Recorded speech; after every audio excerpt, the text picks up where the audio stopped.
Les traditionnelles cérémonies de passation des pouvoirs ministériels ont été empreintes d'une courtoisie républicaine, parfois assortie de signes d'estime réciproque et à l'occasion émaillée de petites phrases remarquées. Tel l'hommage rendu à l'armée par l'ancien ministre de la Défense, M. André Giraud. Jacques Garnier. Jean-Pierre Chevènement est arrivé ce matin à 10 h dans les jardins du ministère de la Défense où il a été accueilli par André Giraud. L'entretien entre les deux hommes qui se connaissent depuis 20 ans a été des plus courtois. Le président de la République m'a confié la charge du ministère de la Défense.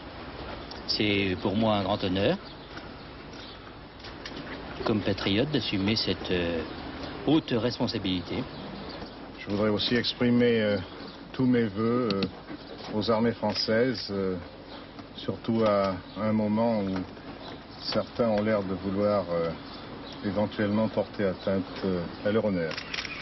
À la même heure, Bernard Ponce déléguait à Olivier Stirn ses pouvoirs au ministère des Dom-Tom.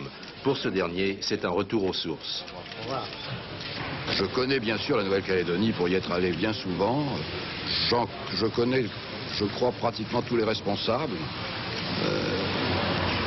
Je les verrai, je vais discuter, je vais essayer de comprendre et j'essaierai de renouer les fils là où ils ont été rompus. Rue de Rivoli, Pierre Bérégovoy a retrouvé le poste qu'il avait laissé en mars 86 à Édouard Balladur. Pour le vôtre aussi, merci. Préparer une carrière politique. Au revoir.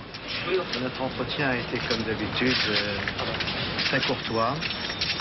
On peut ne pas être d'accord sur tout et apprécier ceux qui ont des idées arrêtées et la volonté de servir le pays.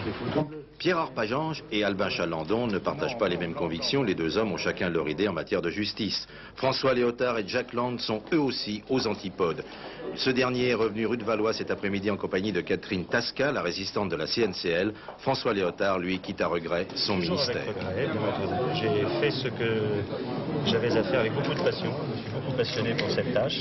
Et si c'était à faire, très franchement, je le referais. Naturellement, on s'apprête à travailler beaucoup pour faire du bon boulot pour les artistes et la création. Et quels sont les dossiers prioritaires? On verra au fur et à mesure. Prenons d'abord le temps de les examiner.